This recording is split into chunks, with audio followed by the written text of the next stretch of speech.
Pick up on none of your calls. In the parking lot in Tucson. Are you with me? When I stand with the roof gone, I pull up like Jimmy Neutron. Looking up, you get a move on. Like you hard, and I know we need to go slow, but we could go faster. Maybe the best.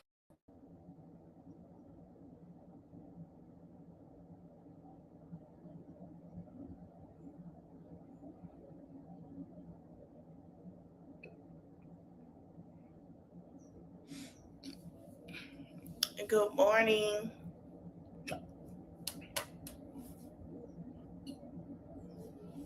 So, I'm waiting on everybody else to come. Good morning, y'all. Welcome in.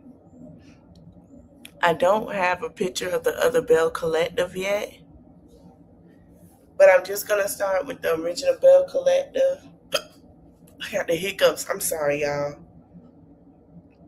And then we're going to work our way to the new Belle Collective. But wait, hold on, because it's two Belle Collectives now.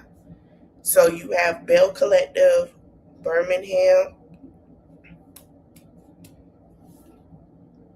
and then you have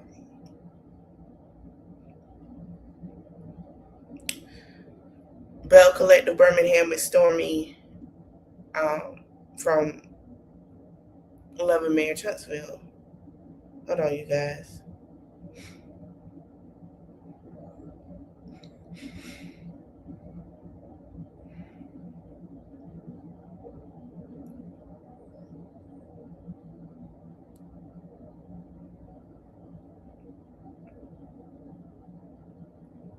Okay. Good morning. Welcome in. So, with Belle Collective is going to start with Latrice and Letitia on their date. Oh, I'm going to have to go get me a bottle of water in a few. So Latrice and Letitia are on a double date with their husbands, and Letitia said that Carrie started flip flopping about what she said. They started talking about Carrie, and Letitia saying that she feel like Carrie with the flip flopping, and like she started flip flopping for what she said. So from what my understanding is, Latrice go Carrie is Carrie, and Latrice was, hold on, let me go get me some water. Hold on, y'all, because I just want to hiccup this morning. Like, what the heck? Give me a minute. Let me play some music. Give me like a few minutes.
All right, you guys. So Latrice said that Carrie met up. She said, of course, she came to Taste one night, and she told her that she felt some type of way because she basically threw her husband under the bus, saying the whole situation about Selena and the baby. And Carrie was like, she just wanted to talk about the guys because of what happened. One of the guys had told her, and she said she wanted to kind of throw it on the guys. And Latrice was like, baby, this is my husband.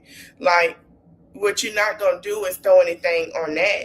And Latrice said, don't do that. I'm not going to sit there allow you to lie, to say whatever you want to say to whatever reason. And so, Latrice said, Letitia asked Cliff, did he tell Matt that? And Latrice said, yeah, he did. No, he did tell him. And then he said he told them that he said,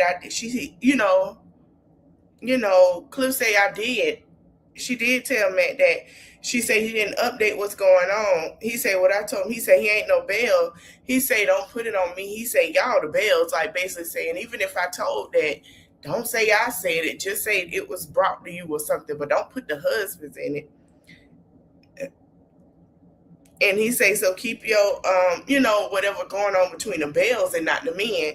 And so Letitia said that Glenn didn't even tell her till after he told, till after. And then Latrice said, my husband didn't tell me either.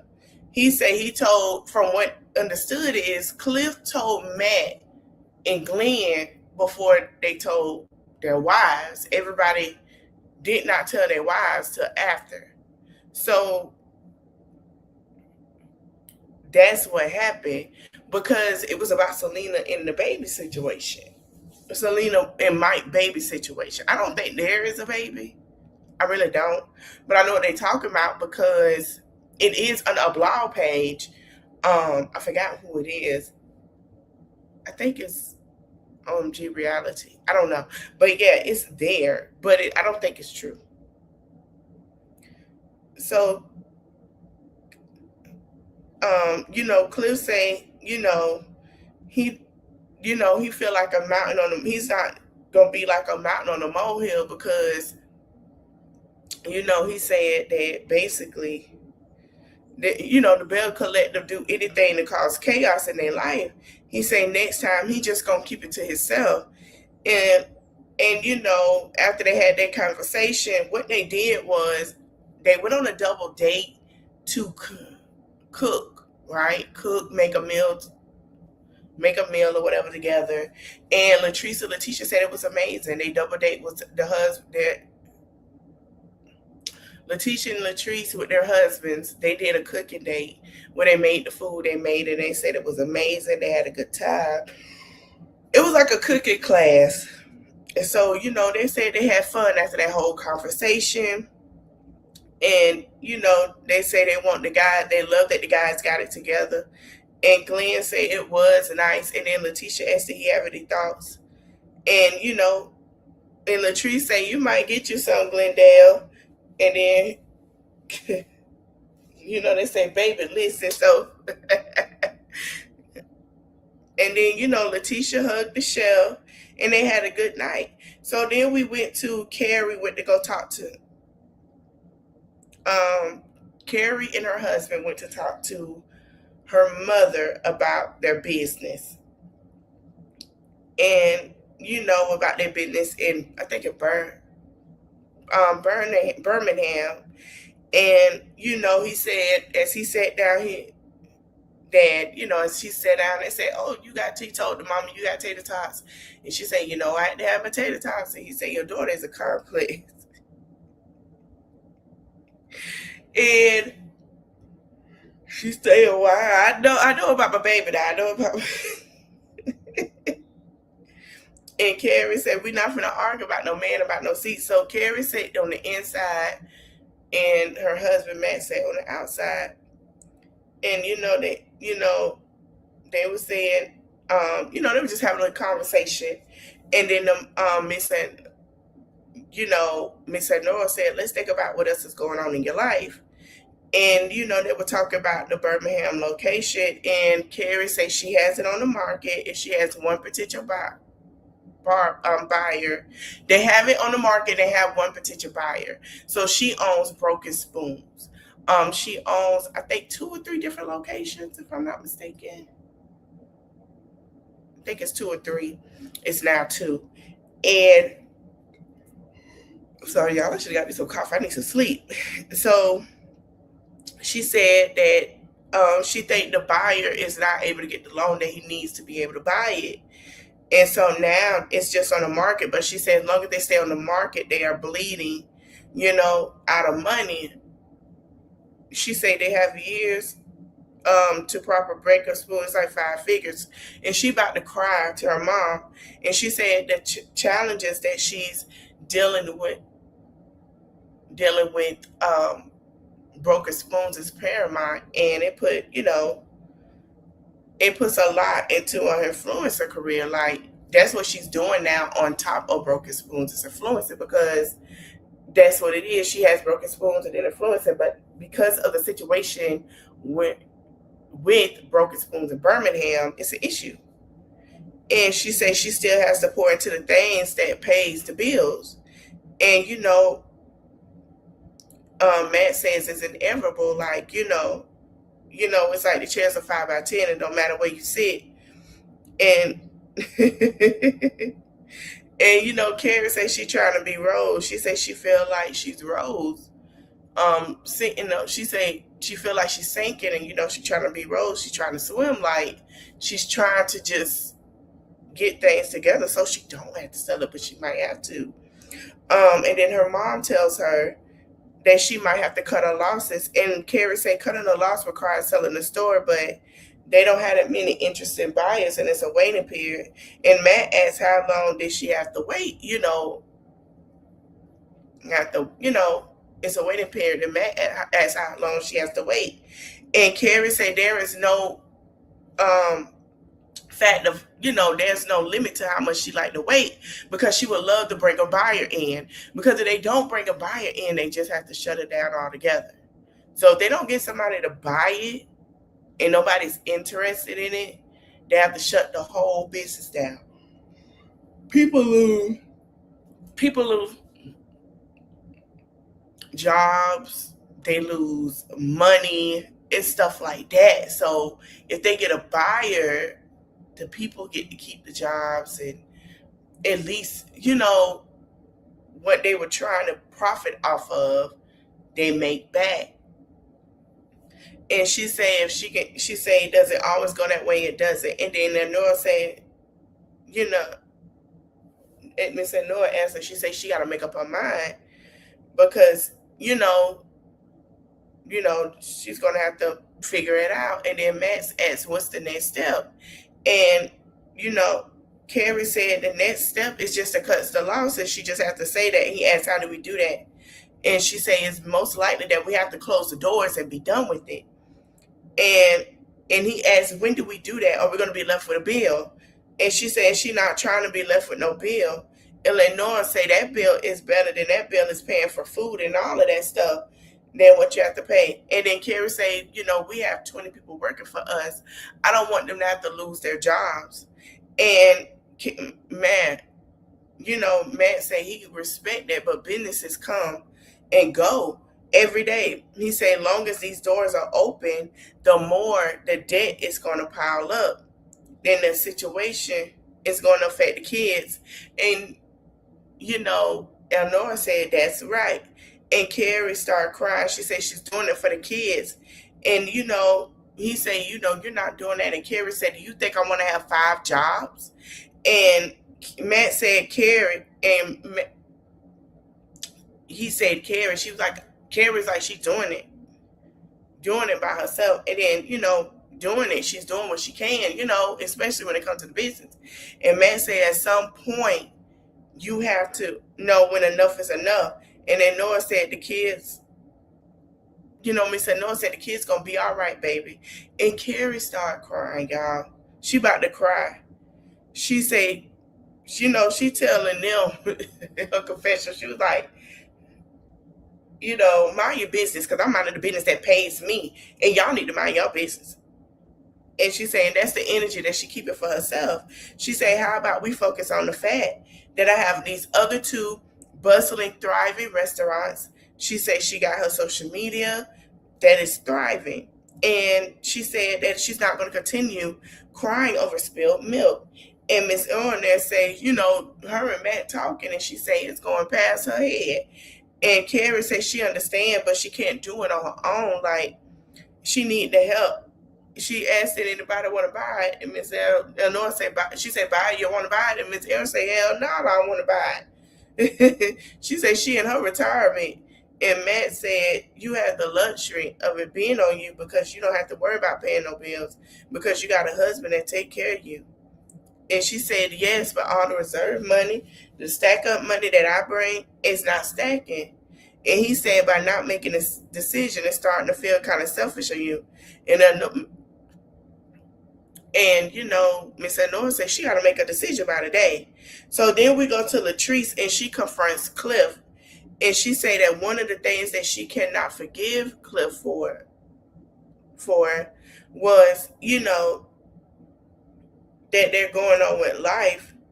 That, and he said, I'm sorry you feel that way. Like, she said, felt like every man in her life has left her, like her brother, her father. And then the moment that she needed him, like, she's upset that he left her at the hospital when she was having surgery. And she said the moment that she needed him, she said she never been put in that position to where she had to constant lines having surgery. And he said, Cliff said, our village is a whole thing. And she said, I don't ask you a lot from you. I don't ask for anything from you. But Cliff said, but it's not a big thing. And Latrice said it was for me. And then he said, you could have called me and said, hey, come back. And she said, for what? She said, I never do that. He said, see, there's your problem. You fight yourself. You're not fighting me. And Latrice says that Cliff take everything as a joke. And that's as a joke. And the thing with her is that he knows right from wrong. Good morning. And what he should do and what he shouldn't do. And Cliff said he don't read crystal balls every day. He don't know what Latrice wants. He don't know what she expect. He don't understand that. Latrice said, I understand that. And Latrice said, I'm telling you how you felt when you did it. You still did it. I didn't stop you. He said, well, why are you feeling this, talking about it now? And it's not a problem. And Latrice said she felt some type of way, and she's going to let him know she felt some type of way. And then Cliff said, Men's of America. He said, you're just not going to win. Well, Latrice, you're just not going to win. And she just sitting there looking like, okay. He said, damn if we do and damn if we don't. And Latrice is upset because Latrice had emergency surgery. Thank you. Latrice had emergency surgery because Latrice had a traveling blood clot. So they had to rush her to the emergency room. They had to do what they had to do to help her. She's also getting ready to have surgery. Now, what she's mad about is Cliff was there with a mutual friend. Cliff left to go get something to eat. When she woke up, Cliff wasn't there. He was eating. Latrice is upset that he wasn't there and got something to eat. I don't think Latrice is upset that he left. I think Latrice upset because she couldn't get her nothing to eat. And she probably was hungry. You can't eat before you have surgery. She probably woke up hungry and he didn't think about bringing her a sandwich or a soup. She didn't want that hospital food. She wanted some food. And the fact that he left her in the hospital and got something to eat bothered her. So, Latrice said they're going in circles, so she want to do something. So they sat across from each other, and she said she want to do something, and they hold hands. And she asked him, how did he feel? How he, she showed love to him. He said, you provide, you care, and you be there in the time of need. And she said what she loved about him, besides the hospital situation, she haven't had a lot of men in her life that was there, that she felt love from. And she said when it comes to Cliff, the love is there. She said it's unconditional, and Cliff said he said for better for worse, and they don't had the best, and they have had the worst. And he said, but everybody relationship don't have that. And Latrice said that she believed that, and Latrice said they got a lot of things out their chest. If they work on their follow up conversation, which the holding hands and sitting across the, you know, holding hands and telling each other follow-up conversations, you can tell they went to therapy. And Latrice says she feels like it can go way better than the conversation. He's prepping and prepared. And Cliff said in the future is whatever whatever Cliff said, whatever he want to do, he gonna do. And Latrice said opposite always attracts. And they gave each other a hug. Cliff said I love you. She said she loved him. And she said this was a great counseling session. And then he said, if he can't be with her, the next woman gonna be simple. She said, well, you better the next woman, you better not leave the house without this woman on her deathbed. And she hit him in the chest. And he said, I appreciate you for looking out for me like that. Child, for the next one. Then Selena go talk to Tamara. And she meet her at her office. And they come in, they give kisses and hugs, and they have a conversation. And Selena went to Columbia to go get her veneers. So she shows Tamara her veneers as she coming in. And Selena say it looks so natural because Tamara say it looks so good. And it looks so, I don't know why Selena got her teeth done. Selena's teeth were fine. Selena had beautiful teeth. I don't know if something was wrong. I could tell it was something wrong. But anyway, Tamara say it looks good. It looks great on her. And, Selena said she happy that she back from Columbia with her new smile. And she's stopping by Tamara's job, to catch up. And she missed her sipping C. And, she want to talk to Tamara about what she done missed in the collective. And so Tamara asked how was the entire experience. And Selena said they had everything. Like, Tamara said she had a good, you had a good time. And Selena said there was some problems. She said you already know. As Tamara asked what happened. So Selena said you already know my health issue. So Selena has had a stroke. I think, was it after Dancing Dolls or while after they filmed Dancing Dolls? She's the mom of Sanjay, Star, and Sky. And she had a stroke. During her car accident, but she is better. She walking, she's talking and everything. And she said, my health is, problem is high blood pressure. And I don't take my pills. And Tamara asked her, did she mention high blood pressure to the dentist that was doing her teeth? And she said, I don't think I mentioned. I don't know why she came on national TV saying she did not mention high blood pressure when she know her daughters watch the show and she don't take her high blood pressure pills when she know her daughters are finna start being on her tail about them high blood pressure pills and not mentioning that she has high blood pressure. So she said she didn't think that she can mention it to get her teeth done. And Tamara said, yes, ma'am. And she, Selena said she had no idea because it was an anesthesia because they had to put shots in her mouth to numb them. And every time they did it, her blood pressure would go up and rise. And she said and go higher.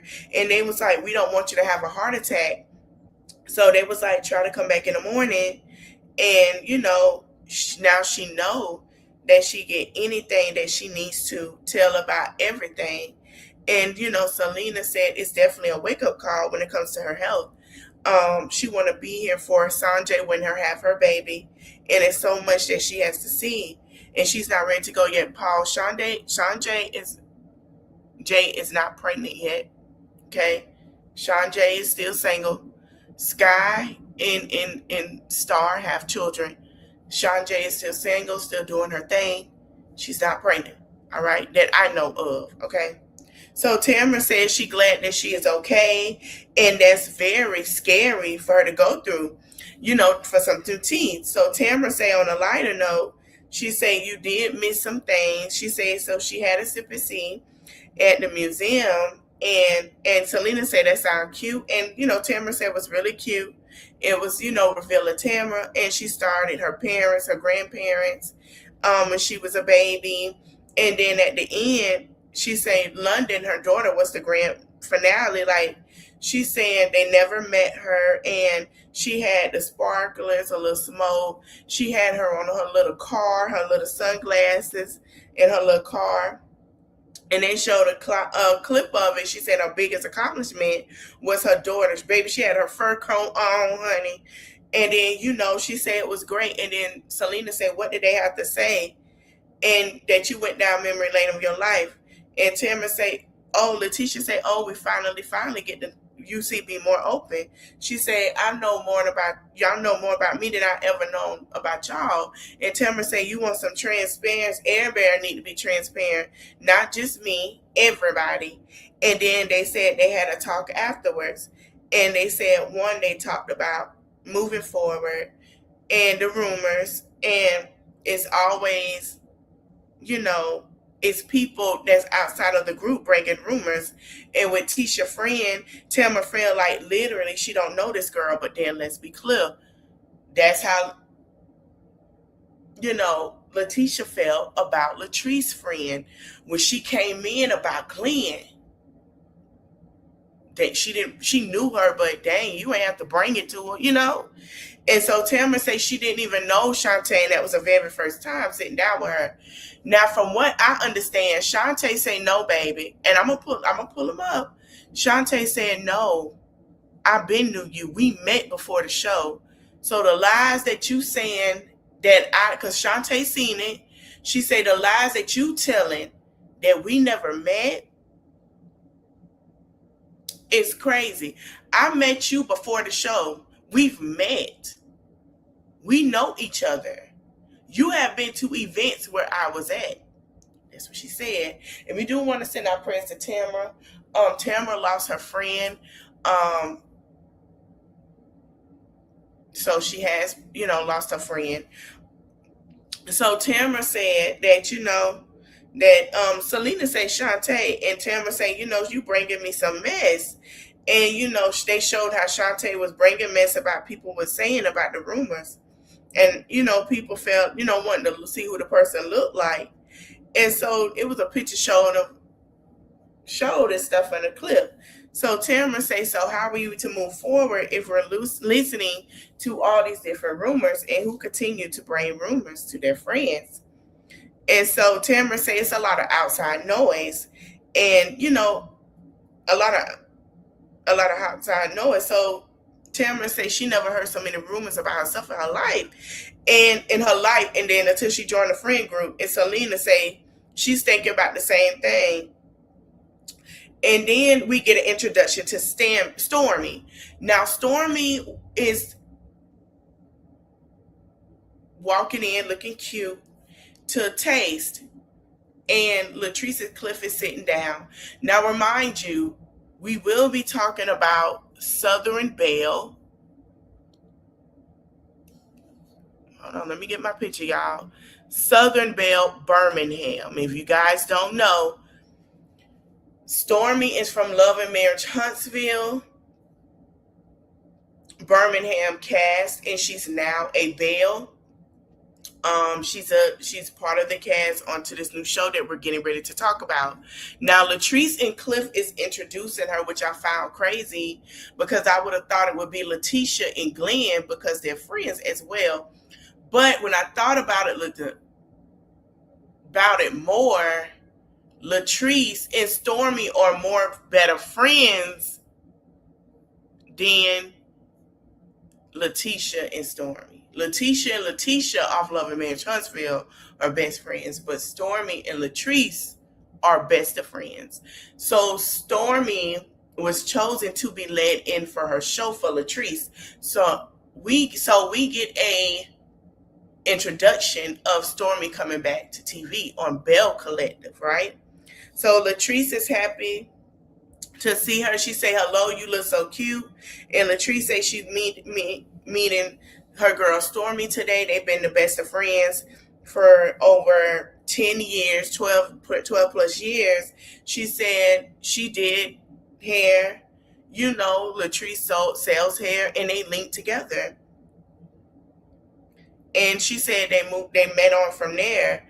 So, she said, hey, to Cliff or whatever. And Latrice said Stormy is busy. She busy. Latrice busy. When they get together, they don't miss a beat. And so she said, "Can I take your seat?" And she said she took a seat. And Latrice said Cliff get on her nerves, so they sat down. They met. They say how they so pretty. They're gorgeous. And then Latrice said they came up together. They know what it's like to be broke. She say she helped her when nobody else did. She supported her when she was doing hair, and Stormy supported Latrice when she sold hair, and together it made a great sense. Like, she's a successful woman, and she says Stormy has broken so many different records, and she's the #1 seller on TikTok in United States and the UK. And as a girl from Mississippi, it's unheard of. I didn't know that Stormy was from Mississippi. I didn't know that, because remember, we got introduced to her. She, that's on her. I didn't know she was from there, because we know she was friends with Mel or whatever. And she said to see Stormy break so many barriers, she said she can only admire that. So Stormy said she was passing through. She went to go see her mama, and she came to check on her. And Latrice asked how she was doing. And she, Stormy said she built her house, and she's in beginning stages of trying to see how she wanted done. And she's very excited. And then Latrice said that construction gonna be hell. She said, speaking of that, they just finished the condo upstairs. So in Taste, there are condos upstairs that people live in, and they just remodeled the condo upstairs for, like, if they can't drive home, they close the business at a certain time, they're a little too late, they go upstairs to the condo. So they have their big old home. They've, finished the condo. And Latrice said the condo upstairs is completed. They cannot move anyone in right now. They're going to do Airbnb. So now they have another condo that they're going to do for Airbnb, and they're getting pushback from the neighborhood because the neighborhood don't want them in the neighborhood. And Stormy mouth just dropped open. And Latrice say anytime we open, they throwing complaints 20 to 30 times a night. And Stormy asks what they want. They say that's looking at them as being a nuisance, and she looking at the other businesses in the area. They're doing the same thing. They play music and for their customers. And Stormy said, this is a white neighborhood. And Latrice said, yes. And she said the reason why we can't rent them out, because we got to have the right licensing permit, and the neighbors are giving us pushback. And she says she hate to use the word racism, but she feels like it does play a part to Taste. That's the only solution that she can come up with. And Latrice said they don't understand our culture, and everything is so taboo to them. And Stormy said she get it in the South, but for us to be so not far past that is crazy. She said even for her to be the first, not Black woman, not first period, to have a $1 million live stream in the United States, a state that would be more celebrated. She said she learned early on that she wasn't supposed to be the face. And Latrice said that brought chills to her. And, she opened doors and opportunities that comes to her. She's thankful for all the doors and opportunities that come to her because of the work they do for other people that notice. And she said, F that. She said, take up more than enough space. And Latrice said a lot of times she get in her head about her businesses because she works so hard and she know where she come from. And she said Stormy advice is all that she needed because she know where she is too well and aspires to be where she is. She says Ashley what she needed. And Latrice said, of course, told her about the fibroids, that she got to have another surgery. And Stormy mouth just dropped open again. And, Latrice said she's so nervous to have surgery because she has too much she's doing, right now. And she's still oblivious to running a business. And she going to surgery. She had to spend 6 to 7 weeks recovering. Like everything is just going to turn into an issue. So, she's thinking about canceling the surgery. I don't think she told Cliff that. Cliff not finna be too happy. Hey, Justin, Cliff not finna be too happy about it. And Stormy said, what? And, Latrice said she want to calm down and focus on work. And Stormy asks, is it something that you going to put down, want to put down right now? Like you just want to put to the side. And Latrice said her doctor telling her to go ahead and get surgery, but she know that it's not going to heal her. And you know, she knows she can't do that. And Stormy say that you cannot put that off. And Latrice said she had her first fibroid surgery. It was really painful. And she said honestly she remembers having so much work to do. Even if her husband took on more tasks, she wouldn't be able to implement everything at the moment because she still has to train him into running the business right, into having it. She want to make sure if I have to have surgery, will you be okay? Not right, not okay. Like she want to make sure it's stable. And she said pushing the surgery back is not the best idea, but right now, it makes sense to her. And she asked Stormy what's going on with her and Canvas in the Canvas world, and she say Lala Anthony had reached out to her about a collaboration, and she was like, "What now? Good news? Not right. No, not right now, Justin. But she said the good news is that not good news. I mean, Lala and Stormy did a collaboration. The collaboration sold out within not even 24 hours. Lala and her got on, they did the promo and all that stuff on TikTok, sold out not even 24 hours. Yeah, so Canvas is doing absolutely wonderful. So Stormy says that it's her first celebrity collaboration. They've been working on it for 3 months. She took her to the favorite place. She made her own favorites, her own vibe. They had a fragrance party. They're having a party for people to figure out the product and get feedback, and they can share it to anybody. I sure will let you know. With the internet and social media, and they're going to go live. And Latrice said she's so proud of her. She's one of the successful people that she know, and everything that she does is inspiring. And she know that this collaboration from Lala is going to be insane. And Stormy says she excited, and Latrice says God put her here for a reason, and she can't wait to see what's next. And she said you better keep soaring. And so she says she gonna get on the road, and they gave exchanges, they loved you and goodbye. So then on the next season, the next episode, I'm sorry, we're going to get into Letitia talk about Letitia saying that she want to do financially for herself. She want to have her finances. She talked to her banker and wanted to get her finances in order for her to where she had money set aside from Glenn. She said it's time for her to take some things, back to another level. And she told Glenn that she went and talked to a financial advisor. Glenn is not happy about it. And she said, they talked about post-nuptial agreement. And he said, a post what? And then we go into the ladies meeting up for dinner and drinks, and they talk about how they have their own friends and support each other. And it's saying that Tamara may not like Shantae. And as they said that, Shantae walked in and said, I heard my name. And when a Belle don't want to be around. And then Tamara and Shantae get into it. Shantae get loud. Tamara get loud with Shantae, and she say she not a Belle, and she feel like she should not be there. And she say she's sorry. She not want to be around her. Now, nobody said nothing when Amanda was making all this strife. Remember? Let me get to Shantae.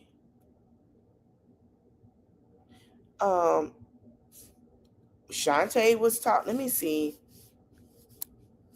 Let me go look. I want to show y'all. Shantae talked about it. She said, Shantae said, that Tamara knew who she was.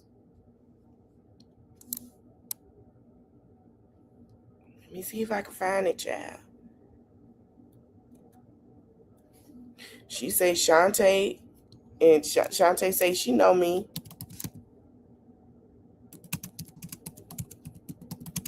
She say we know each other. So for her to tell these people we don't know each other, we know each other. And I was like, what? Okay. I I'm gonna see if I can find it, child. Because she did post it.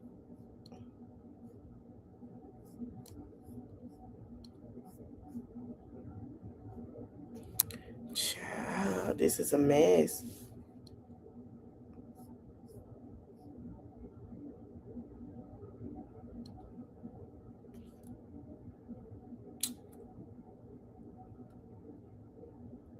But yeah, she did say that. Was it girl with all the tea? I think it is.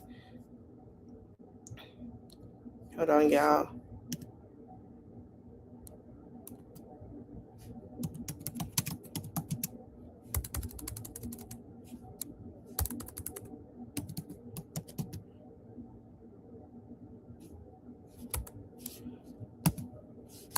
Hold on, y'all. Because I got to show y'all. Because I got to read it word for word.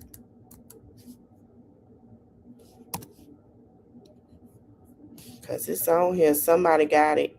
Because she said, and I was like, what? She said, oh, we know each other. I don't know why she going around telling people we don't know each other. And I said, huh? But she said they know each other. She said they been to each other. She said, somebody got it. I don't know who it is. But she said, yeah, we know each other. I don't know why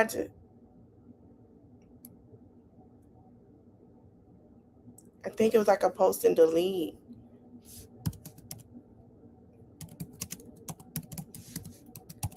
I think they okay now.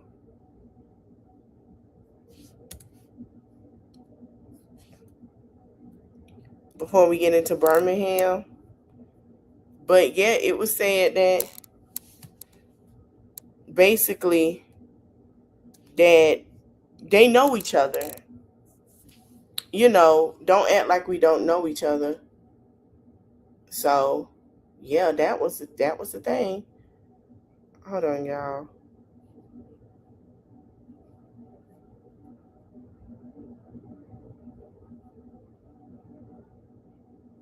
So yeah, she said it.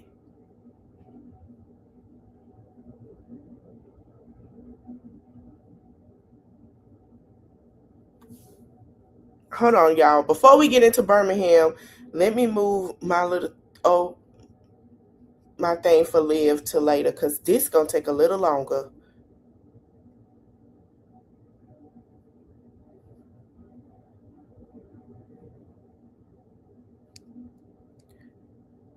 Might move it to tomorrow. Who knows? Some getting moved to tomorrow. We'll see. Okay. All right. So now that we're done with that, we're gonna go to Birmingham Belle Collective. This is season 1. We have new cast. So we have Stormy.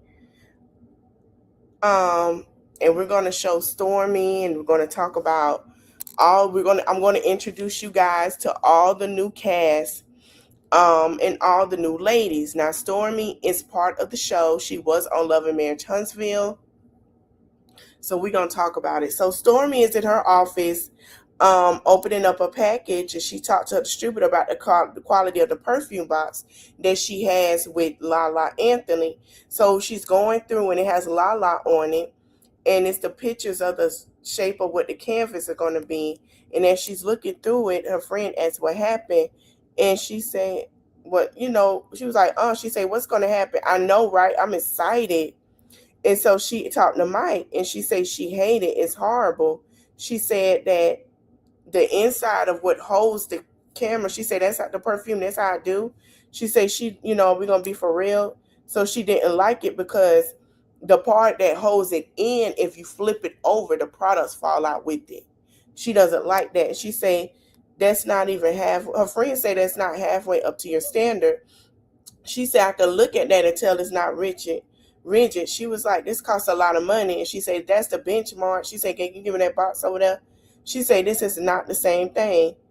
And she said the box, you can't even hear it. It's flimsy. So whatever company that Stormy went with, is you could tell the product didn't come out like it was supposed to.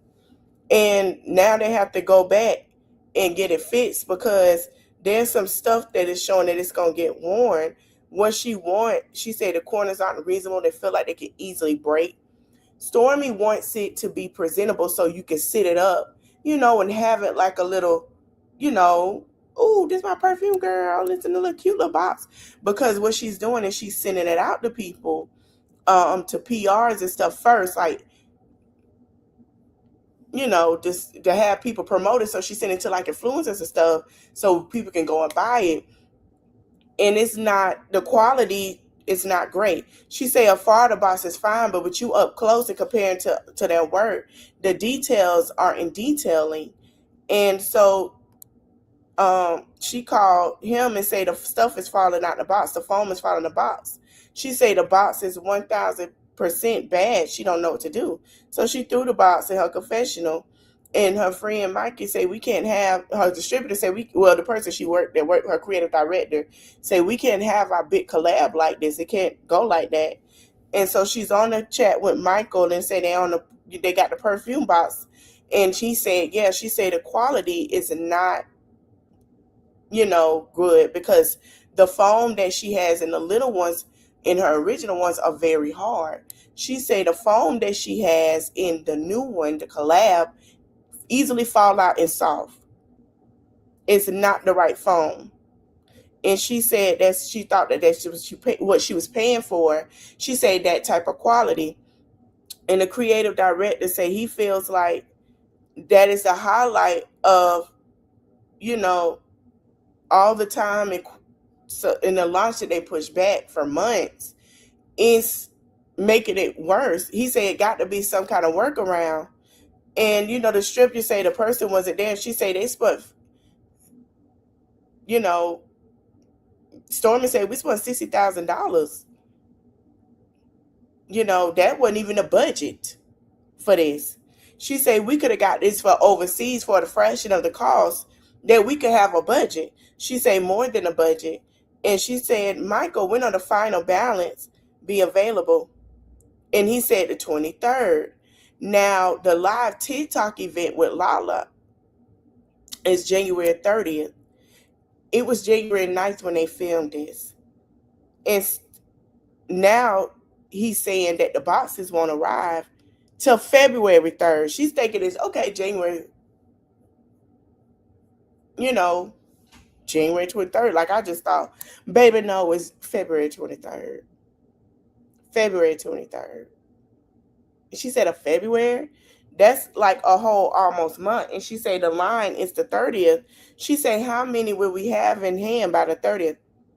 He said it should have been half of the 27th. And she said, oh my God. And they're going to have some very unhappy customers. They help having extra boxes to be made domestically. To have them have to come from overseas because of the time crunch, the rush shipping and things that they had to pay for. She says smoke is coming out her ears. This is the one that worked for her in the black, all black pantsuit with the blonde hair. She works for Stormy. And Stormy say this is bad, and she started crying. And she give her a hug. And she say how passionate she is about this. And Mikey say they'll give her a call because they're gonna discuss it. And she say she got 3 weeks. She say Stormy say it means so much to her that this live goes without a hitch, because she want people to get their product within the blink of an eye. And the only way they're going to get there is if they get them boxes on time. Otherwise, they're effed up, they're messed up, and they obviously don't have a solution. So then we go and we meet Kayla,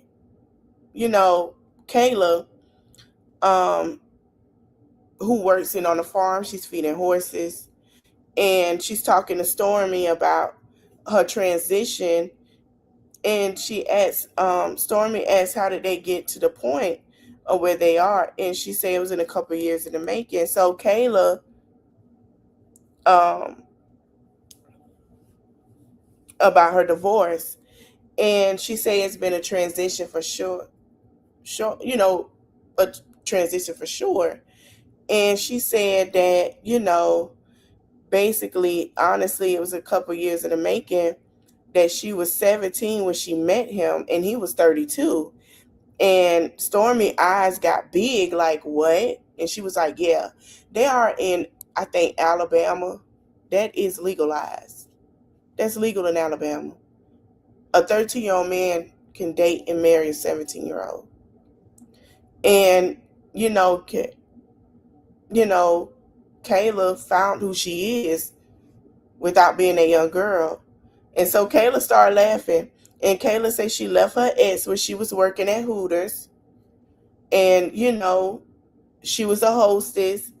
And the producer said, why would you say it sound bad? What's wrong with Hooters? And, she says she was 17 working at Hooters. And she wasn't a Hooter girl, but she also had no chest or whatever. She said with her being so young when she first got married, she's not the same person when she was at 17, 18 years old. And she was experiencing rapid growth. And it's, starting from the handle. And Stormy said she would have been there. And Kayla said she know. She was trying to figure out stuff on her own. And Stormy said she's the same way. And she said, honestly, nobody really knows that. The kids just find out. She said she's been officially divorced for 3 to 4 months. And she said the toughest month, you know, they didn't know. Nobody knew. And she said the toughest realization was that things were really over. And Kayla said that they were a tight-knit family. They was always everywhere together. People made fun of them. There they go. They were the family unit, and it was something that was difficult that she missed. But she said they're moving forward, and they really have, they had a really good time, and, she's grateful. And Stormy says she seems happy, and if she's being honest, she's not shocked. And she said she being real. That man never showed her nothing negative, but she always felt like she couldn't fly being with him. And so she gave her friend a hug and, and everything. She gave her a hug and, they all went in the house.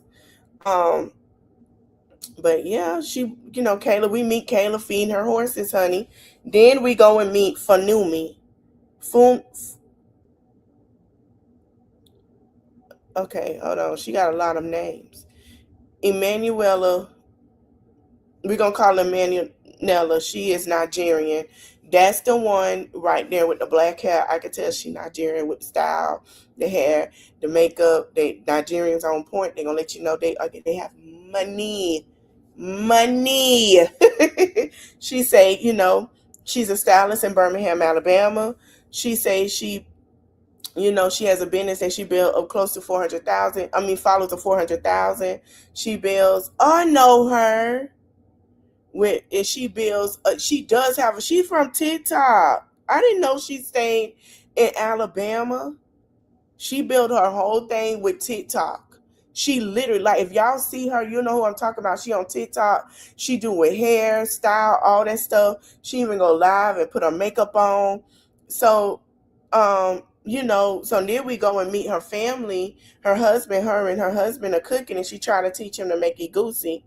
And she say Sam is her husband. They have 2 amazing kids, and they are the love of her life. And she owns a couple of businesses as well as, with her husband.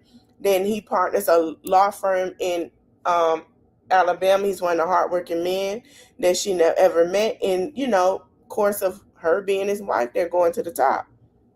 So now they're talking about looking at houses while they fixing egusi and fufu. And, she say she liked the house. And he say, I don't know about Lee, you ain't tall enough. So she trying to put, the peppers and onions down and mash it down in the blender. But she say she liked the house, but the kitchen needs to be bigger. And, he said, what about for me and the boys? Do we get a say so? She said, I really don't think that matters. He said, that don't matter. She said, that don't matter. If she say, I don't think a man should get a vote when it comes to your house. She said, especially if you're the architect in the home, which are women, they are. She said, you're not in the kitchen cooking. You're not cleaning this house. You should just let me find a house and you bring your paycheck. Oh my gosh, she hilarious. I like her. She funny. And so we see her kids, and we see that her sister's coming over. And guess who invite her sister? Her husband. He said, when would I invite your sister? She said, I don't know. I think you guys are tag teaming me about this house. He said, you got to ask her about this house. So, her sister come in, you know, she walking in and say, "Hey, everybody." And we meet her sons, Solomon and Samuel. And she says her sister, they were born in Nigeria together. They came to the U.S. together. They went to school together. They've gone into business together with Top Tier Realty, their brokerage. And she said her sister was her mom for the first 8 years of her life. She say, y'all don't want me to cry. She was about to break down, y'all. And she was saying how she about to cry.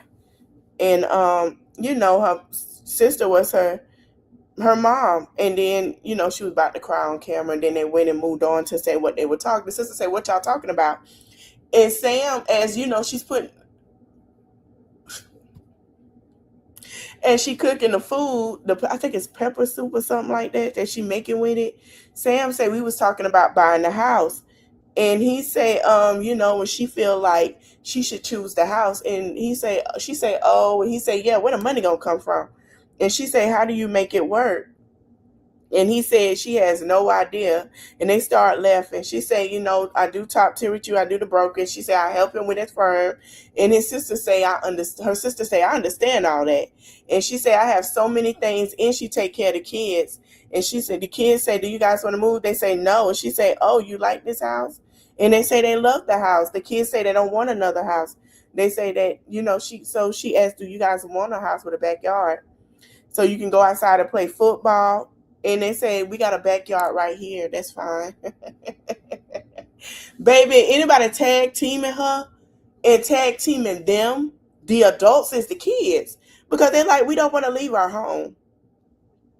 And then, they say that's not a backyard, that's the front yard. They say, you know, she said, "Y'all don't even know what a backyard is. That is the front yard. That is not the backyard." She said, "You never had one." She said, "Being a boy mom," she said, "You'll quickly understand you are outnumbered." That is true. She said, "But the opinions are coming from children who don't want to shower." She said, "No, they don't have no say on whether we move or not." And she said, "What do you think the budget is for the house? A good budget?" And her sister said, "The stuff that you like is more into a 5-year budget, like a 5 million, 4 million budget." He said, "We know that's not it." And then she said, "Well, we don't know that." He said, "I'm not even a factor in this." That's what her husband say. "I'm not even a factor in this." But she's right. When you're a boy mom, that's how it is. You have to be like that. You can't. She's a true Nigerian mama. Honey, you don't tell me what to do. I tell you what to do. That she is a true Nigerian mother. Where she said, "You don't make no decisions. Get out my kitchen." That's Nigerian mothers. No, when it come to this, no, I understand. Y'all don't even like to get up and take. I have to force you to take a bath. That's what boys. I have to force you to brush your teeth. That's what boys. Because when they hit a teenage and they start liking girls, the girls start liking them. They're in the shower. They're in the mirror. They're brushing their teeth every day. You can't force. The older they get, it's a little better. It get better with the hygiene, but it don't get better with the protection. It don't get better when they try to tell you what to do. So I understand. So then we go, and the ladies are at Stormy's event, and they're smelling the perfume scent, and it smells good, It smells clean. Um, they're alive, and Stormy says she having a good time. It's great, but they still have work to do. And they had someone there, asking have they smelled it. She said the event is such a big deal because people can understand what they're buying, so when they're not buying in the blind. And that's what they're doing at the release party. And she has some bloggers there, some influencers. um so Fun Me walks in, and I said her name right, Fun Me. And they all meet different casts. All the girls show up and say hi and meet and talk, and how cute they look and everything. So everybody is meeting, and they're saying that they've seen her on social media. And one of them say she didn't realize that she was so short. I'm going to get to know everybody's names, so forgive me if I don't know everybody's name, but I will. I'm getting to know the show. I love the show so far. It looks fun. It looks exciting. So I will learn everybody's name. I will be following everybody I will be following everyone on this show. I follow Fun Me on her TikTok. I'm going to follow her on Instagram. I'm going to follow everyone. But Fun Me is a little short. She's like a cute little short. She says she might be fade foot 4'11" on a bad day. But her energy and the looks and the intellect, the humor, she said when she walk in the room, she's a giant. So everybody's getting their pictures taken and everything. Stormy meet the ladies. They're all talking, they're glad for the invite. Um, you have Kendra. She meets Kendra as well. So she says she want everybody to try the product. And she said do a lot for people that feel, she want to be around people that feel confident in themselves so that she can show up confident as herself. And that's all she ever wanted when she's around people. And you have Kayla comes in with with a friend of hers, and she's dating. So and one of the girls looked like, oh, and she says she know that the things that happened a few years ago is very minimum. She say it felt malicious. And the things that she saw on throughout the years on social media, and people that told her, I think her name is Trisha, if I'm not mistaken, that is talking about. No, that's not Trisha. Let me get this woman name. And then Kayla got a man. We see that Kayla loved the old men, honey. And Stormy says she shot her wig still on. So Amber, the blonde hair with the black on is Amber. Kayla is the one with the white dress and the bow tie on. Fumi is the one. I gotta get the woman name with the off the shoulder. Let me go to the cast. Hold on before we get into this. I want to know everybody's name. I don't want to feel like I'm being disrespectful. I want to acknowledge everybody.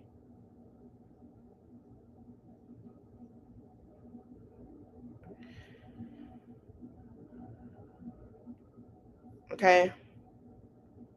Because usually I don't know how. I forgot to put names down.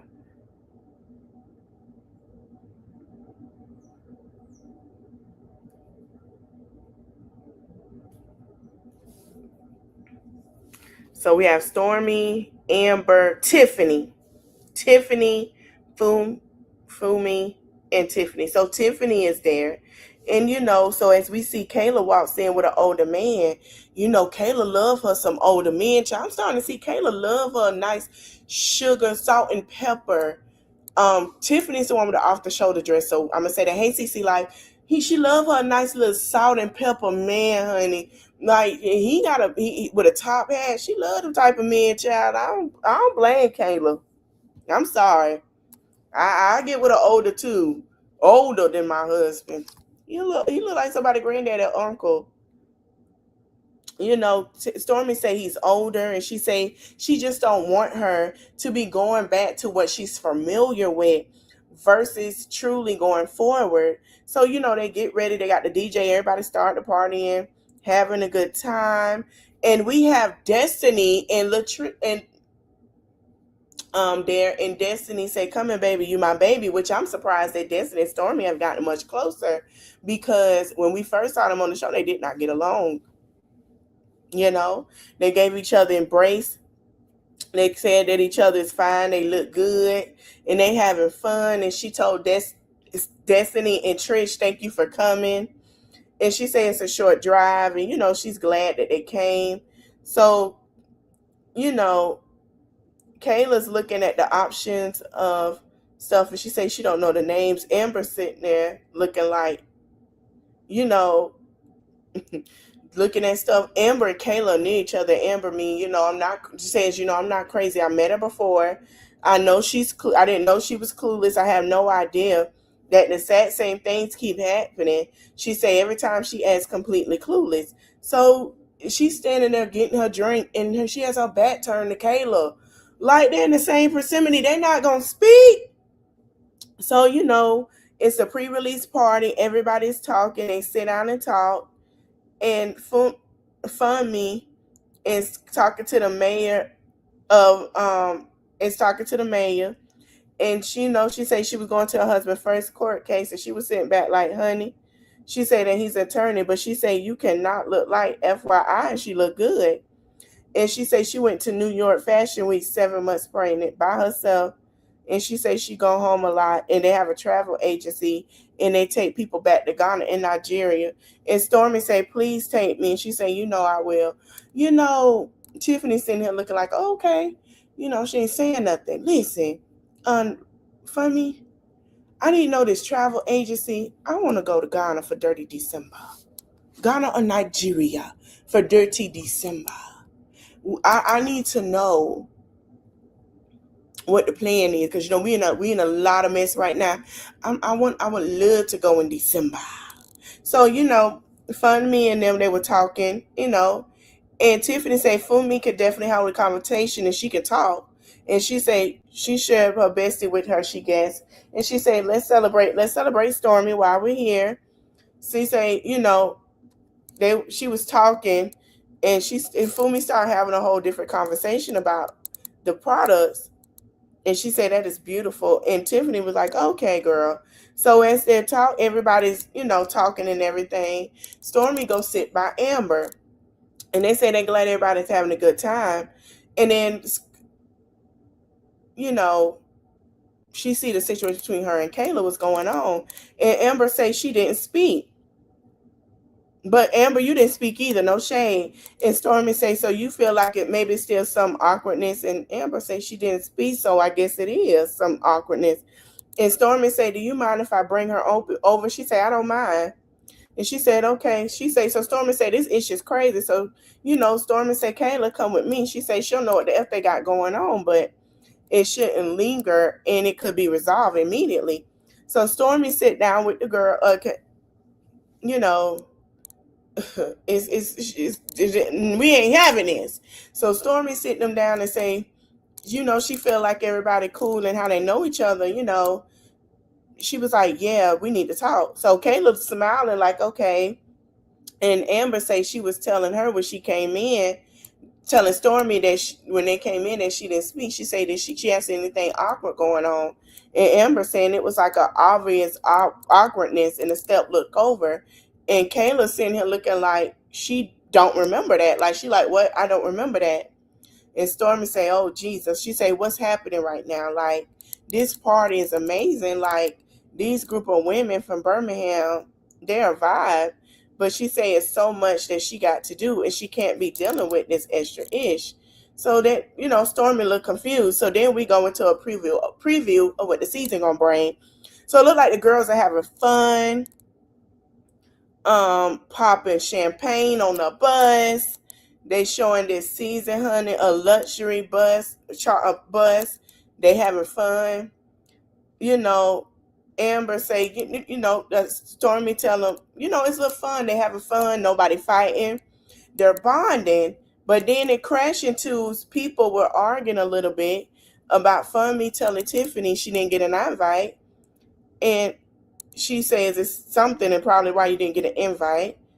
Amber was saying that they were extending an invite to Kayla and you know, an invite to Kayla, Fumi, and I. And, you know, Amber say, well, what about Tiffany? And, you know, we go into people saying that Tiffany was uninvited to something. Child. And the girl said she got to watch out for Stormy. You got Martell over there at the TikTok live. And they said that they're buying, in the TikTok going bad because she asked what box were they buying, and she said the picture with and Amber, the one without the trios. And she said, you can't be bringing a trio when I'm sitting in the box. She said, I want to bring in something. She said, stop the harp. I'm tired of hearing it. Child, it just, all the girls are on the TikTok live for the business. It's a lot. A girl said that she looked at the Belle as aunties. Honey, this will be a good season. I'm not going to tell y'all everything, but it's going to be a couple of fights. It's going to be a couple of shade. It's going to be a good season, y'all. I just want y'all to buckle up. I'm excited for it. I'm excited for Stormy. Now let's go into Love and Marriage Huntsville. Love and Marriage Huntsville. Oh, they're filming for season 11. You have Giselle, Robin, and Ashley. They got caught on camera at a game, child. They look nice. Um, they look nice. It was great to see the OGs together. We missed a couple of them, but it's great. So we're going into Love and Marriage Huntsville. So now we go and Nell talked to Letitia. And Letitia asked Nell how she felt, and she's saying that at the party, Letitia said, you said your dad is here with you now. And Nell said, yeah, it's been a lot. As you guys know, Nell dad is, he's not doing well. And she said it's been kind of rough. And she said that, Letitia said she could tell when she talked to her. And, she's emotional, and she see her being teary-eyed. So that's what Letitia saying. She wanted to see how she really feeling. So they went, and I'm surprised they went and sat down and had drinks and had a conversation about Nell and what's going on. And Nell says she feels the genuality. And Letitia say she genuine, and Nell say she would say that at first, and she took it back, and she say seriously, they're being truthful. She's being truthful because they had some disagreements, and she was like, that ain't the person I know. Like, that's not the person I met. And then the other day, at Lance's party, it was like, she don't know. Like, she like Letitia, and she thinks that, and Letitia said we got a love-hate relationship. And Nell was like, yeah. And Nell say it's not easy for her to she's not dismissible. And they start laughing. But, Letitia says she understands it because they had some moments and times has passed. And let's talk about it now. They both had time, to talk about it, take it on in and talk about it, see how they can move forward and what they could do. And so Nell says she actually got to meet up with Letitia.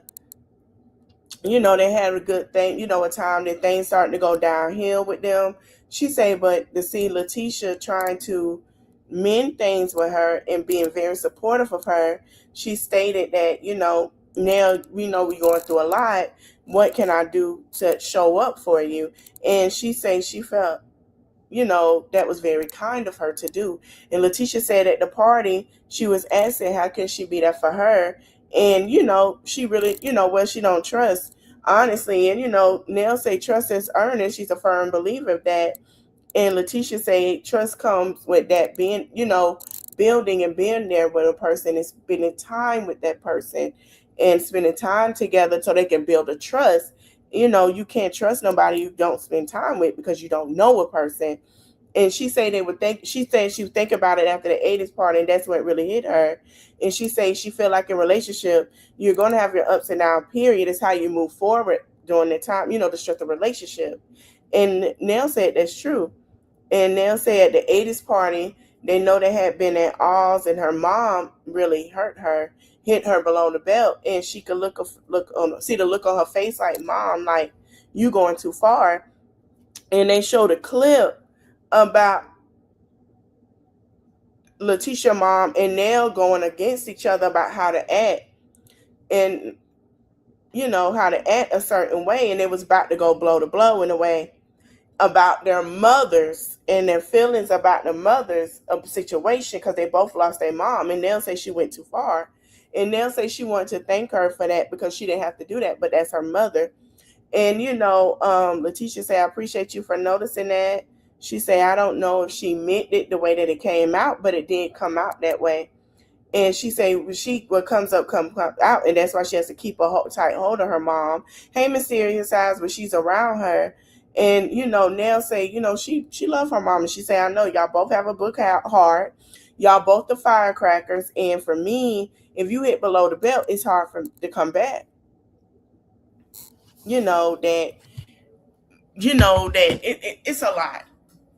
And she say when people hit below the belt, she don't like how it make her feel. And Nell say her mom is deceased now, and that ripped her apart because she lost herself for 3 years after that. And she say she was like a zombie. She was just waking up living and not really living.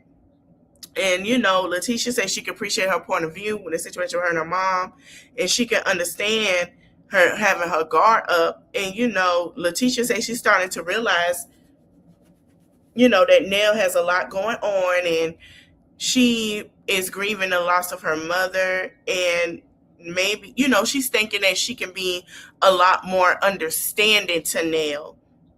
And so Letitia said she was happy she was able to meet her. And Nell says she enjoyed herself and it's been refreshing. It's nobody fighting and nobody going crazy. And nobody had their guard up. And they're taking, Letitia said they're taking step by steps. And they're taking small steps to get to where they were. So then we go to Marceau and Letitia.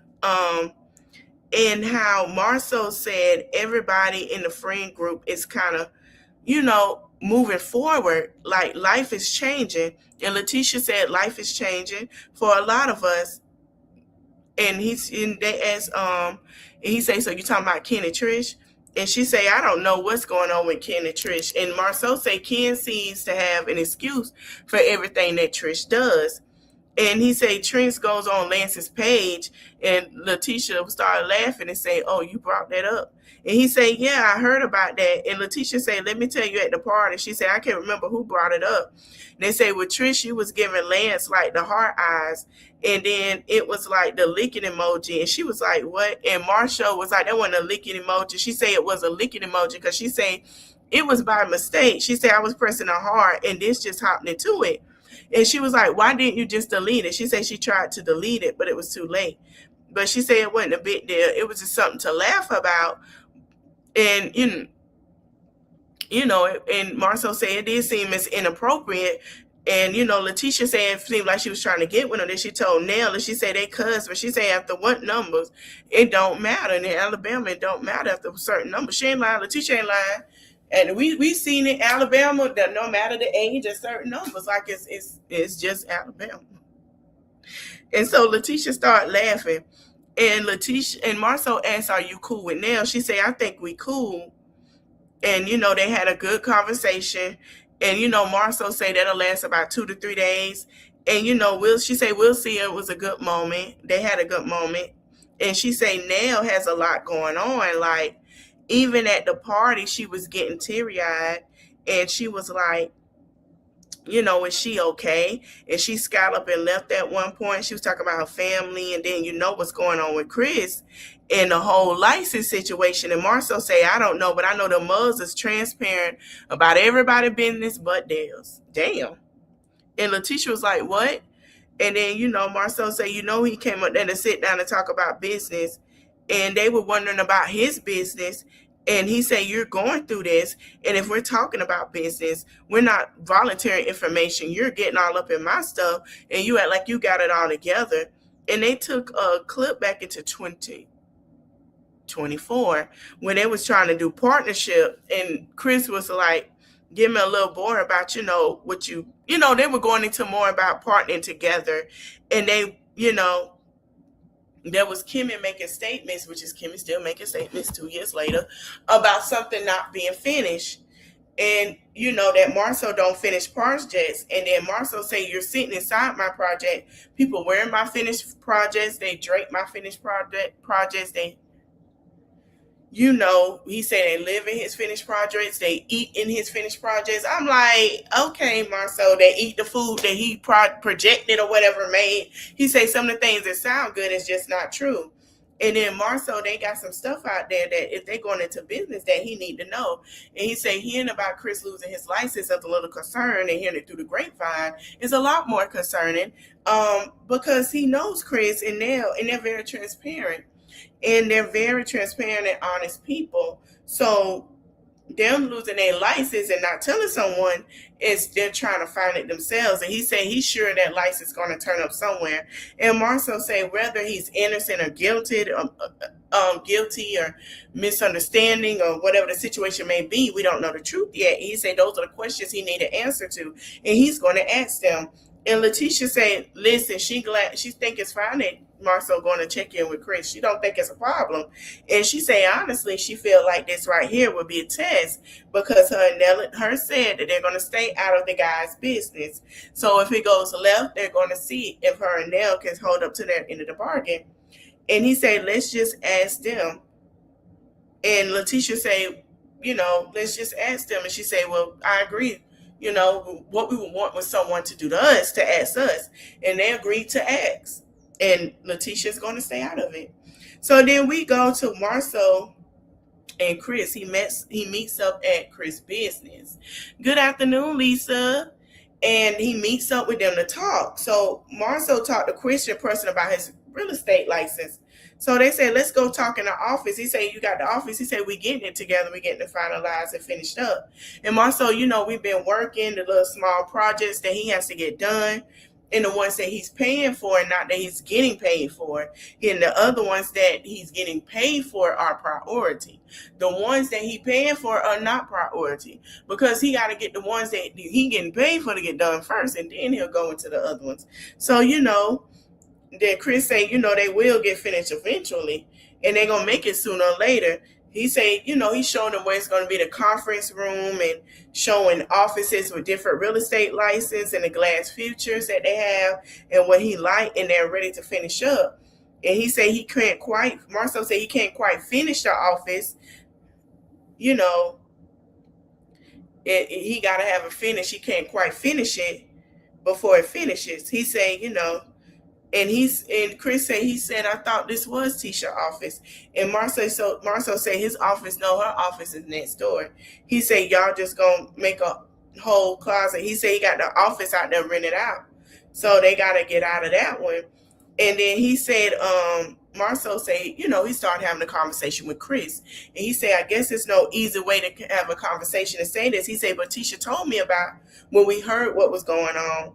And Nell confirmed it as far as that it was serving something about his license, and that it's that accurate. He said, oh yeah, that's accurate. He said his real estate license was revoked. He said, unfortunately, it was a big hit, because that's kind of what he does. And Marcel said, well, it is a big hit. And, Chris said he made some decisions trying to help some people. And, Marcel said, you good? How you holding up with it? He's in, you good? How you feeling? He was like, Chris was like, that's my life. He was like, it's like having no job, getting laid off, and, eventually coming back to your job. He said he hasn't totally lost his license, but he has an attorney that's working on it now. And then Marcel said, let me ask you a question. He said, you and I were talking about going into business. He said, I understand it's temporary, but don't you think you should have told me? You should tell me about? And Chris looking like, what? No, I don't think I should have told you. And Marcel said, how? And then Chris said, no, I don't, because you're going way back to the left, like we had a conversation to reference to business, doing, possible doing business together. We never got back together to say, yes, we're going to do this and do that together. And, Martell was like, you guys drilled me the whole time about, hey, what about this business? What about this? What about Posh? What about this? He said, I'm asking questions about this, and you think about getting in business with me, my business become your business, kind of your business, and you probably going through the same thing at that time. And Chris said, no, because you're being full of ish, man. And he said, you being full of ish right now. And Marcel, and he said, you're talking about a year ago. You trying to make something a year ago that you haven't said nothing to me, not one word to me about, let's do this. Hey, this project we talked about a year ago, let's get into it. And Marcel said, Chris, you didn't think at the time. And then Chris said, no. And Marcel said, no. And then Marcel said, we've been talks about going into business for a while. He said, and Chris said, let me ask you this. Do you have any lawsuits out right now against your company? And Marcel said, yeah. And Chris said, did you come to me and tell me about it? And he said, and then Marcel said, Chris, he said, did you come to me and tell me about your lawsuit? He said, and then Marcel said, you know what the difference is? And Chris said, no, I want to ask you a question. Did you come and tell me about your lawsuit? Did you come to me? And then Marcel said he disappointed. He said, that's the difference. He said, Marcel said, I understand your point. Prior to signing papers, hey, listen, when we signed it with the bank, and then Chris said, did we sign to any banks? Did we sign anything? And then Marcel said, well, if would it be a good time for you to tell me? And Chris said, we never had a conversation about it. He said, it's not a good time for me to tell you that because we don't have nothing to sign to say we're doing business together. It was a conversation. And Chris said, he don't feel that he's coming from a genuine space. He's just being Marceau. He's not interested in discussing anything with Marceau. He don't have anything to discuss with him and anyone else but his family. And Chris also said that's just where it's going to be. And Marceau said, man, you act like, Chris, he said, you act like you don't overbuy anything, you don't, and your ish don't stink. He said, I'm not even being funny. I just didn't even ask you what's going on. He said, I don't even care what's going on. And Chris said, yeah, how I'm supposed to get on the bullhorn and alert everybody that he temporarily lost his license. And, that's revoked right now. And Marceau say, no, just me. And Chris say, who the F are you? And Marceau, I say, I guess nobody. Chris said, apparently. And Chris and Marceau, I guess nobody. He said, when it comes to that, and Marceau say, put me in my place. He said, what you don't realize, you as a community member and a pillar of the community, and that respect others, that you think your license is just for you and your license is just for you, it's for the public to engage in business with you. And Chris said, that's right. You're telling me something I don't know. He said, I'm working with the community. Let's not say who I am. She said, my ish carry weight around this mofo. Damn. He said, who the F are you? Marceau came back with something, and then Chris said, yeah, my name carry weight around this mofo. And Marceau just looked. And Chris said, boy, I'm more than a pillar in this community, more than you will ever be. And Marceau stated, I thought the only thing that was hindering our ability to do business together was the fact that our wives couldn't do it. The truth is, our wives can't get along, and you really don't care for us like that. Child. So then we go when he get home, and Nell looking like, what the hell? Chris come home and say sorry. And Nell looking is gardening, getting her garden together for the front of the house, doing her plants and stuff, and, making them look how she want them to look. It's her home. Nell say, what the hell wrong with you? He say, I don't know, man. It's been a crazy day already. Believe it or not. He say, oh, God. So as she's digging up stuff, and he say, I told you I was going to see Marceau. She said, I expect for you and Marceau to get along. And then Chris said, well, I said the same thing. I expect us to get along too. But so Nell said, what's going on? What happened? And Chris said he just finished talking to Marceau and he's not really happy about it. But there's Marceau, and they, he went over and showed him the scope in a small office that they're in. They're going to move up out of there and move over to a big spaces that they have. And he said as soon as, he showed it to him, he going to come at him like, last time I talked to you, me and Tish talked to you and Nell, and we were supposed to be doing business together. And I just feel like, not just rumor, from what I heard from T, your license revoked. And Nell started laughing. And you ain't come tell me nothing. And then Chris said he looked like, nigga, what you mean I didn't come tell you nothing? Who the F are you? And Nell was like, oh my God, it went left. He said, I'm supposed to come and tell you that my license revoked. And Nell said it's been, they met them in their office last summer, a year and a half ago. She says at least a year. And Chris said that he was trying to make him look like he was a bad business person in a sense. And Nell, so you got the real Marceau today. And, he said, yeah, Marceau got the real Chris Fletcher too. She said, ooh, and said Nell said for Chris Fletcher to get that mad and allow Marceau to get him out of character, Marceau had to say some really heavy shit. Sorry, that pissed him off. And Chris, that really pissed him off. And he started telling them about how his license, he said, do you think your license is just your personal license? And he said, what the fuck? Ain't nobody in the community come with me to go test to the testing facility to ask me to, with me to take the test. He said, yeah, it's my license. And he said he's required to help the community, but it's not a community license. He said, can't nobody else use his license, go sell a license? And they'll say, right. She said she get that. And Nell say she never say she agreed with Marcel, but Marcel could have came at you differently. But she also feel like Chris has have an obligation to the community. It's not a community license, but she can't sit there as his wife and be a hypocrite because she don't know if Marcel worded it wrong, but she kind of understand and resonate because she said something similar to him, like, you know, she understand what he was saying because as his wife, she knows who he is. And Chris was saying how is the way he said it was how he wanted to say it, but he get what she's saying. But Marcel tried to poke more fun at it than actually coming to him as a friend, and it is what it is. And they'll say, she say, you tired of all of this, ain't you, baby? He say, I really am.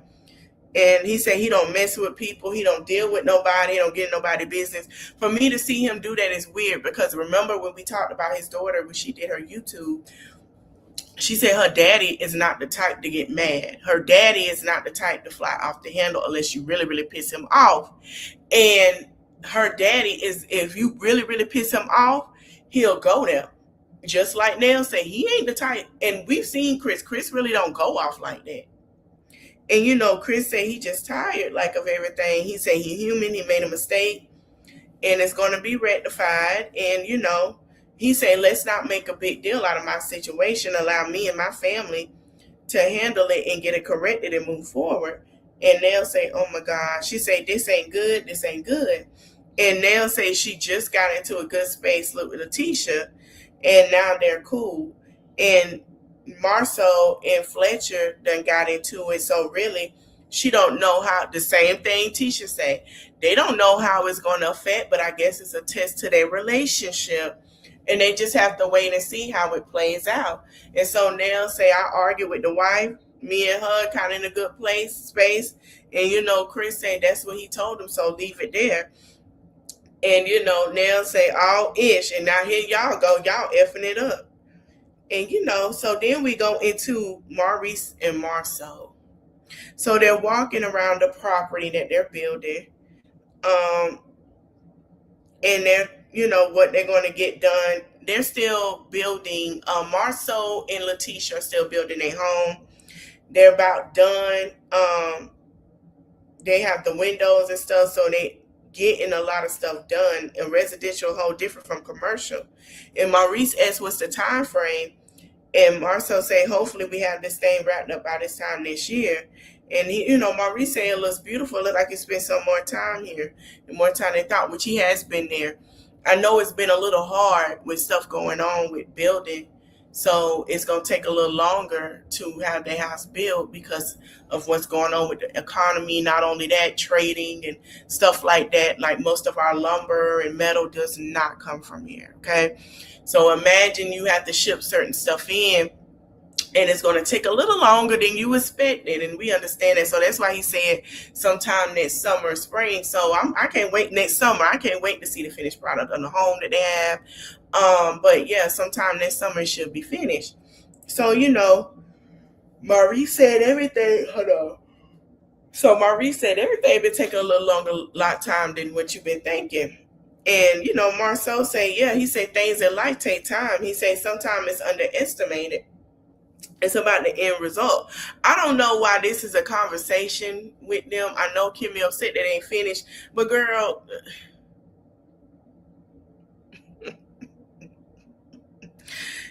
the state we in, child. Everything going to take long as hell. Even though we want it done, it does take long. You gotta wait on certain stuff to come in. When the time is gonna come in, it does take a little while. So Marceau was like, yeah, that is the thing about it. And then Maurice said that's the problem. And then he feeling good about it. And then Maurice said that's the problem. He said no, the end result. And Marceau said no, the end result. And Marceau said no, the end result. Maurice said no, feeling good about it. And so Marceau looking like, what? Like, what you mean? And Maurice say, ain't nobody here working on it. He say, Reese, I came to show you what it is.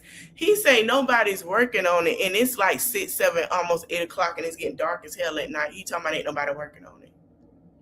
Maurice, it's dark. What the hell they gonna see? They come in the morning. Like, what do you mean? So And then Maurice say no. He say, what? I brought you here to come talk about it? Like, show you about it or whatever? And Maurice say, no, I'm here because I saw you on live so we can talking about the project. He say, hey, my project not moving though. He say, I drive by the project every day and it looks the same like last week. He say, bro, you killing me. So Marceau say, bro, you killing me, dog. And Maurice said, what do you mean? What do you mean I'm talking about? I'm killing you. And Marceau say, I'm not the person that's hands-on, that's not hands-on. And Maurice say, you should be hands-on though. And Marceau say, I'm not doing the work, Maurice. I don't have a mechanical license. And then Maurice say, I know, like, listen, first of all, you already know everybody, like, Marceau Bill slow. He's doing all of this stuff and everything that, right? And he said, before you get yourself condescending tone, and Marceau say, I'm not going to say nothing. I'm just going to sit here and listen. He say, I'm just going to sit and listen. And Maurice say, I don't like how you look down and everything. And Marceau said, because you don't understand, Maurice. And, Maurice say, I do understand. And Marceau say, no. Say, no, you don't. And Maurice say, yes, he do. He say, this a little bitty ass project. It's 1,000 square feet. And Marceau say, well, Maurice, what do you think size to do with anything? And Maurice say, I can tell you size matter. And Marceau say, size ain't simple. He say size is simple. Like, it ain't simple what you think it is. Maurice tells him, you give me your word, I give my words. And Marceau say, Maurice, he say, based off my word, my name is out here. We're telling them it's going to be done here. And we don't have that knowledge because of you. He say, my word means something. And Maurice said that they made promise to Chastity that she can move into her business. And based on the projections, they're about a year past due right now. And Marceau has us looking really crazy. And it's unprofessional. And Maurice said, matter of fact, get this, she lost all of her zeals. But guess what she did? She paid, and Marceau said she paid a little money. And Maurice said she saved her spot. She didn't want anybody else getting it. And, Marceau say he's doing the best that he can, and he's not responsible for it. And Maurice said, I am, though. He say, I cope somebody for you, bro.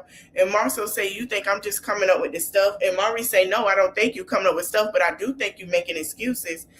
Marceau said, okay, Maurice, I build stuff out of drawings. He say, I don't make up the stuff. I follow the drawing. And Maurice say, how long does it take to get drawings changed? And Maurice say, I can tell you way less time than it has on this project. And Marceau say, that's not true. And Maurice say, you telling me that I couldn't get these drawings changed to speed up the project? And he say, dude, we're running a year then past what we said. And Marceau say, I got somebody right now. They're going to go look at somebody for you, looking at it for you today or whatever. And Maurice said, thank you. It's 6 months past due. They should have been looking at the hood 6 months ago. And, Marceau say he's not an architect. He's not an engineer. He say, so you move the wall, it's a structure change. You put an HVAC right here. It's a whole change. Like, it's a lot of changes. He got to get the drawings changed every single time he make a decision. And Maurice says that's a communication. Hey, Maurice, hey, Kimmy, this change right here is going to affect this. That means that this timeline is going to get kicked out 3 to 4 months. And hell, damn near a year. And at least I could communicate that. And Marceau say that you guys think this project takes less than it do. And you call it excuse, fine. He say, I'm not being dismissive, but it's excuse. He say, I'm going to get it figured out, and I don't need a goddamn person to get me figured out. And Maurice say, so you don't need any drawings. You don't need anything else. He say, you know what, Marceau, he say, well, you know what, Maurice, with your experience, you know what I would like? I would like some help. He said, and Maurice say, for me, he say, yeah, I would like for you to pick up and get out your soft hands area. That's what Marceau told Maurice, and come help me a bit. And Maurice said, soft hands. He said, really? And Marceau said, in every situation, we have to decide what can we do and what meet code and what doesn't meet code. He said, you acting like it's just let's grab this and grab that. He said, every change we make takes time. So then they continue the conversation. And Maurice say, Marceau, he's saying he needs him pressed to get that project finished.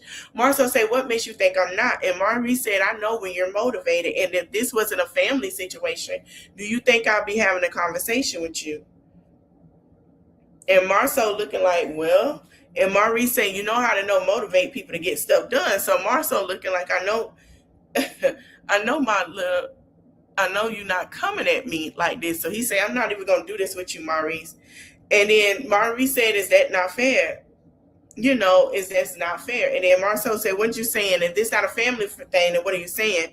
And Maurice said, paperwork to motivate people. And Marcel said, oh, okay. He said, Maurice said, if it wasn't a family thing. And Marcel said, this guy just said he'll sue me. And Marcel, you know, Marcel said that he just said he's not gonna sue me. And Maurice said this not a your thing. Come on, bro. And Marcel said because you think it's a small project that things can get done faster. And Maurice said I think you can make things get done faster.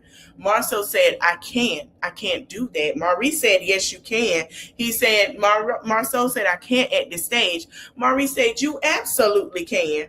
And then Marcel said he don't understand how he don't get it because it's his publicity and barrier, because Maurice is not understanding that his project, you have 2 or 3 weeks of actual work. The problem is getting through inspections and getting an inspector to approve the design and the products that they select. That's the process. That's how long, that he don't understand. That's how long it takes. He said you start off on a journey and you go in a bad direction. And Maurice said, do you think it's a communication issue? And Marcel said, no. He says, quite frankly, you guys are frustrated. You have different expectation. And I think that you think that this is a Marcel issue, and you may think that this is a Marshall accountability issue. And Maurice said, I think it's a lack of priority and a lack of motivation, like you're doing us a favor. And Marcel said, I'm doing you a favor. And Maurice said, yeah, that's how I feel, like, it's a family favor deal. And Marcel said, no, this is not. And Maurice said, I see more stuff happening last year here than over there. And Marcel said, you seen bigger stuff happen, bigger things happen. And Maurice said, more. There's more progress over here than it is over there. And Maurice said, you literally blasted to a side of a mountain, pouring a football field of concrete, recognize a little palace to yourself. And, Marcel said, bro, you're so ignorant. Like, he started laughing. You really gonna tell me that? And you've been coming at me all day. And Maurice said, you really need some motivation. That's what you need. And Marcel said, what do you think the motivation is, Maurice? And Maurice said, I don't know. A conversation has not been motivating you at this point. Marcel said, help me understand what your motivation is. And Maurice said, I don't know, but I know how to motivate. And Marcel said, well, motivate me then, Reese. Do what you got to do then. Brothers, siblings. And Maurice said, okay, I got it. He said, all right, I'm going to motivate you. So Marcel said, motivate me, Maurice. Motivate me, Maurice. He said, I'm going to motivate you. And then Marcel said, and be clear, he talking about a lawsuit. He said, your little slimy ass. And Maurice said, what? And he said, you're not going to win a lawsuit against me. And Maurice said, all right, I didn't say it was a lawsuit, did I? And then Marcel said, nah, and Maurice said, I'll find a way to motivate you. And Marcel said, well, find a way. Marcel said, find a way down. But Marcel said, well, find your ass back down the hill. And Maurice said, I'm going. He said, all right, you know what? Because you're not going to follow my property. I'll give you a ride back. And then Marcel said, well, you're not going to follow your ass down on my property. And Maurice said, no, I'm good, bro. I'm good. And he said, slimy lawyer. He said, remember that shit when you call me. He said, hey, man, so Maurice started walking down the hill. He said, I didn't want to get upset. He said, the slimy lawyer shit. He said, F you, especially when you using me. And Marcel said, what the fuck are you doing? Like, he just walking down the hill. And he said, Maurice, you're not going to sue me. And then Maurice said, I'm going to motivate you. And he said, I'm going to motivate you. He said, all right, fine, I'm going to get your project done so you can't sue me. And Maurice said, you damn right you are. He said, I can tell you one thing for sure. You sound way more motivated now, sibling. And then he said, F you, Marcel.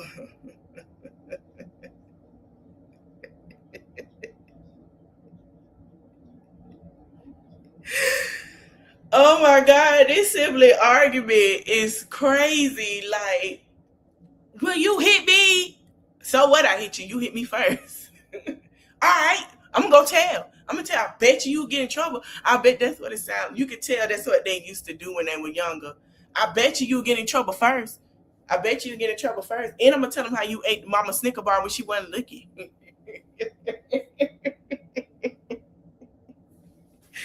I'm done. So on the next episode, we have Ken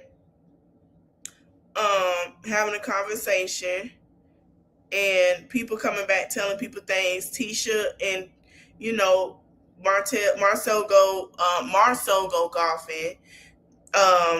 Destiny and Nell talk, and Letitia and Destiny get into an argument about Destiny talking behind her back.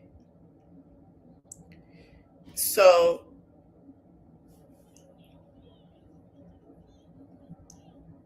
that's the issue. And then they had an explosive conversation about being talked behind the back or whatever. Another thing that I was surprised at is what Destiny said about Kimmy. And I was shocked on her opinion.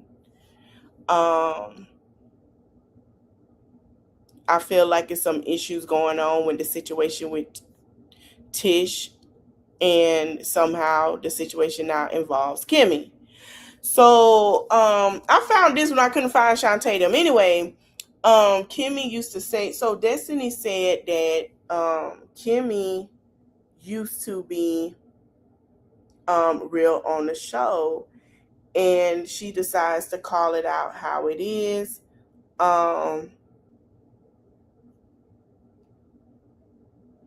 So, So I'm gonna play it. It's hard for me to find a word for her right now. Oh, y'all can see. Change in a good way, or Kim used to be like, tell it like it is, and now it's like dancing around what's really right in front of you. So what are we doing? If you're gonna ask me about the Scots, I'm just gonna say all of them gaslighters. Let's just go and get to the phone. Get the phone. Maurice is my guy. I was gonna say Maurice too. That's what I was like. Wait a minute. Whoa. Maurice is my guy. Do you think that Kimmy took sides between you and Letitia? Absolutely. It's I complicated. know that we say the word friend a lot, and I'm getting better with that. But I don't expect much in those situations, because we know there's alliances, and there's certain expectations that people.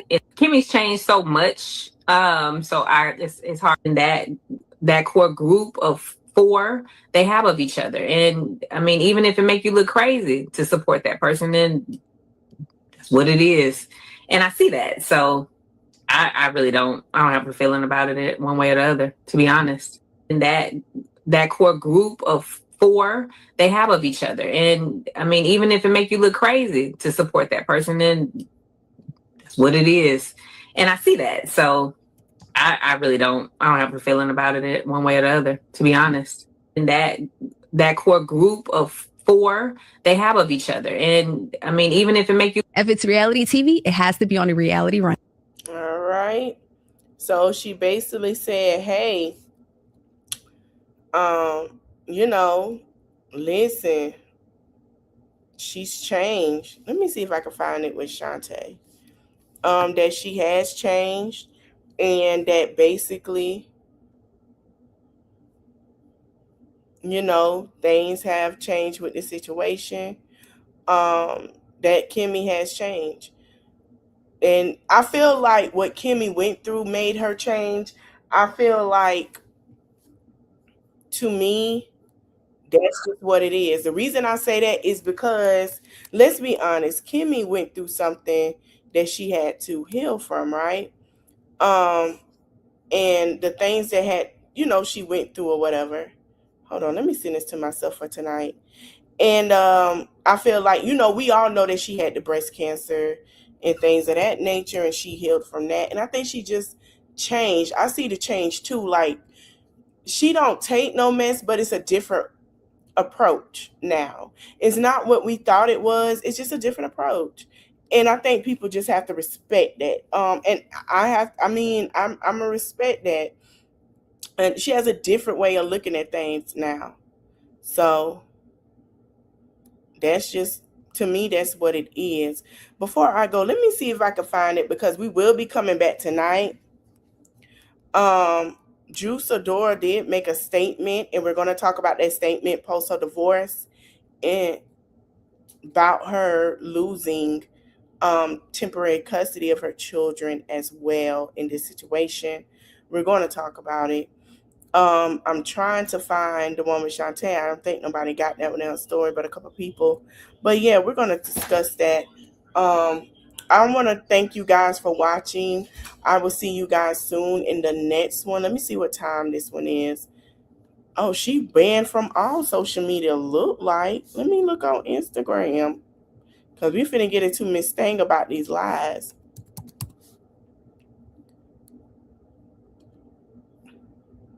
Yeah, she ain't been on no social medias.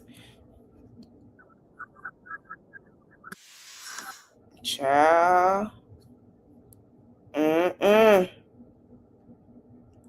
So let me look and see what time, you guys, because I'm gonna come back in like a couple of hours.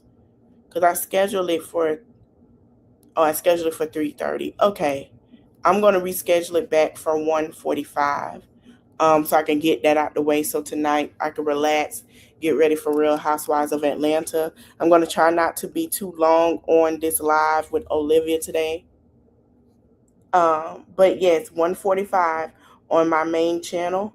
I'm going to put it in the description box. If you are, not my main channel, my backup channel, my backup Malish Reloaded channel.